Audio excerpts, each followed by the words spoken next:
नमस्कार दोस्तों, मैं अंकुर उपाध्याय स्वागत करता हूं आप सभी का आपके अपने YouTube channel share market analysis में। दोस्तों, मेरे पास इतने सारे कमेंट्स एक ही प्रकार के आते हैं कि भाई आप अपनी लाइव पोर्टफोलियो दिखा दो, आपके पास कौन से स्टॉक्स हैं वो बता दो। यहां तक कि जो मैंने नया व्लॉग चैनल स्टार्ट करा है उस पे भी जो मैक्सिमम कमेंट्स आते हैं वो यही आते हैं कि आपकी पोर्टफोलियो क्या है वो बताइए। तो आज मैं इसी के ऊपर डिस्कस करने वाला हूं कि मेरी पोर्टफोलियो क्या है, वो आपके साथ शेयर करने वाला हूं और आपको अपनी पोर्टफोलियो कैसे बनानी चाहिए वो भी बताऊंगा।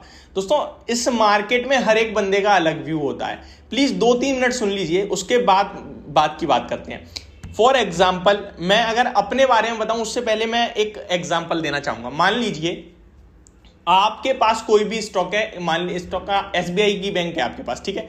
एसबीआई बैंक के शेयर्स हैं आपके पास 100 शेयर्स, आप बेचना चाहते हो तो वहां दूसरा बंदा खरीदने खड़ा है। आपको अपनी पोर्टफोलियो से एग्जिट लेना है उस स्टॉक से और उसको अपनी पोर्टफोलियो में ऐड करना है। तो यहां दोनों के ना रिस्क, रिवॉर्ड, मैनेजमेंट सब कुछ अलग है, व्यू, टाइम होरिजोन सब अलग है। तो यहां कोई दूसरे की पोर्टफोलियो देखकर या फिर दूसरे का शेयर देखकर, दूसरे के कहने से पैसा नहीं बना सकता। मैं आपको ये फैक्ट बता रहा हूं, मैं अपनी पोर्टफोलियो बताऊंगा। और एक और चीज, आप कभी भी एक चीज नोटिस करना, अगर आप दूसरे के कहने से शेयर खरीदोगे ना तो आपको हमेशा डर लगेगा। आपको ये नहीं पता होगा एंट्री कहां लेनी है, आपको ये नहीं पता होगा एग्जिट कहां लेनी है। लेकिन कभी भी आप कितना भी खराब, कितना भी अच्छा शेयर खरीद लो, लेकिन अपनी रिसर्च के बाद खरीदोगे ना, आपको कॉन्फिडेंस रहेगा, आप खुद से क्वेश्चन करोगे और खुद ही आंसर दे पाओगे। और ये बेस्ट चीज होती है मार्केट में अगर आप ऐसा करते हो। और सबसे बड़ी बात, आप पैसा बना पाओगे। आप अपने हिसाब से व्यू तय करोगे, अपने टारगेट्स रखोगे, अपना टाइम फ्रेम रखोगे, अपनी रिस्क दिखोगे। मैं आपको एक एग्जांपल देना चाहता हूं अपनी पोर्टफोलियो से रिलेटेड। मान लीजिए यही चीज मैं आपको आज से 5 महीने पहले शो करता तो मेरी पोर्टफोलियो में एक शेयर है जिसका नाम है सीएट, ठीक है। मैंने लगभग 1,30,000 रुपए का निवेश करा था इस स्टॉक में और स्टॉक का भाव था उस टाइम 1330 रुपीज जब मैंने निवेश करा। उसके बाद ये स्टॉक वन साइडेड गिरा और लगभग 950 रुपए तक आया था, ट्रस्ट मी। और ये लगभग 6 महीने मेरे को नुकसान देता रहा, 6-7 महीने। आप चार्ट खोल के देख लेना, 1330 रुपए के समथिंग मैंने खरीदा और वो लगभग आपका गिरकर 950 रुपए के पास आ गया। अब उसी को मैं आपको रिकमेंड कर देता या फिर अपनी पोर्टफोलियो दिखाकर आप भी खरीद लेते तो क्या आप 950 रुपए तक होल्ड कर पाते? ये तो मुझे नहीं पता, कर पाते नहीं कर पाते, लेकिन हाँ, मेरे को कमेंट कर करके जरूर आप कहते कि भाई क्या करें क्या करें क्या करें। मैं निश्चिंत होकर होल्ड करता रहा। इनफैक्ट जब ये स्टॉक 1700 पे अभी बीच में हाई लगाया तो मैंने अपनी पोर्टफोलियो में से उस 1,30,000 में से 80,000 रुपए का माल बेचा। 50,000 अभी भी निवेश है मेरा और बाकी का जो प्रॉफिट है वो निवेश रह गया है। अब ऑब्वियसली बात है, 1330 पे खरीदा है और लगभग 1650-1700 पे बेचा है मैंने, तो कुछ तो प्रॉफिट हुआ होगा ना मुझे। तो वो प्रॉफिट प्लस 50,000 रुपए का निवेश अभी भी मेरा स्टॉक में बना हुआ है। बाकी मैंने अपना जो कैपिटल 1,30,000 लगाया था उसमें से 80,000 निकाल लिया। तो मेरा निवेश कुछ इस प्रकार होता है कि मैं जो कैपिटल लगाता हूं फिर प्रॉफिट वाला छोड़ देता हूं और अपना जो कैपिटल होता है उसमें से कुछ लिमिटेड पैसा निकाल लेता हूं। फॉर एग्जांपल, इसका एक और एग्जांपल दूं, आईसीआईसीआई बैंक मैंने नीचे खरीदा था, लगभग 760 के समथिंग या 720 के अराउंड मेरा बाइंग थी और उसमें भी लगभग 1.5 लाख का मेरा निवेश था और 1.5 लाख 1,30,000 के समथिंग ही था। तो उसमें से भी मैंने क्या करा, 50% अपना कैपिटल निकाल लिया लगभग 915 के भाव पे और बाकी का निवेश छोड़ रखा है अभी भी।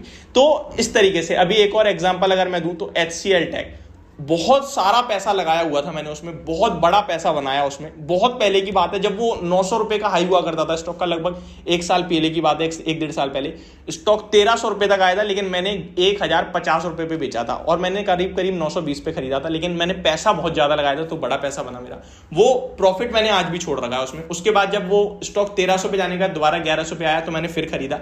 अभी भी मेरी पोर्टफोलियो में वो स्टॉक एवरेज दिखा के लगभग 1,080 समथिंग शो करता है। अभी लॉस हो रहा है लेकिन इनफैक्ट है प्रॉफिट ही वो, क्योंकि प्रॉफिट वाले शेयर्स उसमें पड़े हुए हैं। मेरा कैपिटल अभी भी जितना लगाया उससे ज्यादा ही है। तो इसलिए मैं लाइव पोर्टफोलियो तो नहीं दिखा पाऊंगा आपको, बट मैं आपको स्टॉक्स के नाम बता सकता हूं और आपके लिए कुछ स्टॉक्स हैं वो बता सकता हूं। Moral of the story is कि आप मेरे को देख के खरीद लोगे। मेरी पोर्टफोलियो में मान लीजिए अभी किसी के ज्यादा शेयर्स हैं, किसी के कम है, तो शायद आपको लगे मैंने परचेस करें, बट द फैक्ट इज कि वो प्रॉफिट वाले शेयर्स हैं। मैंने इन्वेस्टमेंट सब में बराबर बराबर करा है, तो कोई ज्यादा। अभी एक स्टॉक है आईबुल हाउसिंग फाइनेंस, इस स्टॉक में मैंने रिस्क ली, मेरे को लगा यार छोड़, जो जाएगा चला जाएगा, मैंने लगा दिए 50,000 रुपए।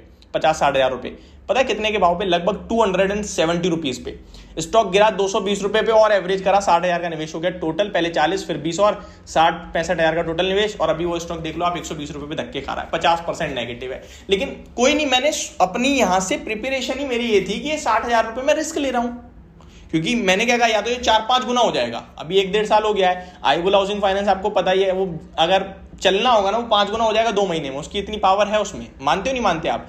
तो सबकी रिस्क कैपिटाइट अलग होती है। अभी मैं निश्चिंत पड़ा हूं, मुझे फर्क ही नहीं पड़ रहा, क्योंकि मेरी पोर्टफोलियो बैलेंस्ड है। अब मार्केट गिरेगी तो सब कुछ गिरेगा, ऐसा नहीं है कि एक शेयर गिरेगा एक नहीं गिरेगा, सब गिरेगा। मार्केट जब दोबारा ऊपर आएगी तो ये सब 3-4 गुना होंगे। तो ये आपको केवल एक ही चीज बता सकता हूं मैं कि holding is the key of success. ये एक सिंपल सा फॉर्मूला है, या समझ लो patience will give you reward. कुछ भी समझ लो कि आप पैसा बनाओगे तो आपको होल्ड करना पड़ेगा, तभी पैसा बनाओगे। अब मैं आपके साथ कुछ शेयर करता हूं जो आपको लॉन्ग टर्म के लिए लेने चाहिए। लाइक इन्फोसिस, टीसीएस आपको लेना चाहिए डेफिनेटली लॉन्ग टर्म के हिसाब से। फार्मा से डीवीज लैब लेना चाहिए। केमिकल से आरती इंडस्ट्रीज काफी अच्छा है। दीपक नाइट्राइट काफी अच्छा है। एक छोटा स्टॉक है ब्लैक रोज, वो मैंने कहीं ना कहीं देखा, मुझे बहुत अच्छा लगा। सुमिटोमो केमिकल भी अच्छा है, बट मेनली बहुत अच्छे स्टॉक्स है, लेकिन मैं आरती इंडस्ट्रीज और ब्लैक रोज को प्रेफर करता हूँ। और अगर आप मेरे से ऑटो में पूछो तो ऑटो में M&M काफ़ी बढ़िया दिखता है इस समय, क्योंकि भाई डिमांड देख लो, बट प्राइस अभी फेवर में नहीं है, तो मैं गिरावट का वेट करूंगा। 2 व्हीलर्स में आयशर मुझे बेस्ट लगता है। तो ये स्टॉक्स हैं जो आपको नजर में रखना चाहिए। अच्छा, काफी सारे लोग कहते हैं भाई कुछ लिमिटेड प्राइस के हिसाब से स्टॉक बताओ, तो मैंने कल एक वीडियो शेयर करी थी जिसमें मैंने लिमिटेड मतलब छोटे स्टॉक्स चुने थे, तो वो मैं आपके साथ शेयर कर सकता हूँ। 500 के नीचे थे। लाइक DLF चुना था मैंने। कैनफिन होम्स मैनेजमेंट चेंज होने के कारण काफी गिर गया है, 700-750 वाला 400-500 मिल रहा है, डेफिनेटली मौका है। हिंडाल्को 400 रुपए के नीचे मिल रहा है, मौका समझिए आप इस स्टॉक को। कुछ छोटे स्टॉक में IRCTC भी 700 रुपए पे ही चल रहा है, कोई महंगा नहीं है। IEX गिर गया है, नो डाउट सबको खराब लग रहा है, लेकिन कंपनी मतलब टोटली देखा जाए तो बहुत तंगड़ी है। तो ये कुछ स्टॉक्स हैं जो आपको हमेशा रडार पे रखने चाहिए। होप आपको वीडियो समझ में आई होगी। Thank you so much for watching this video. Have a great day guys.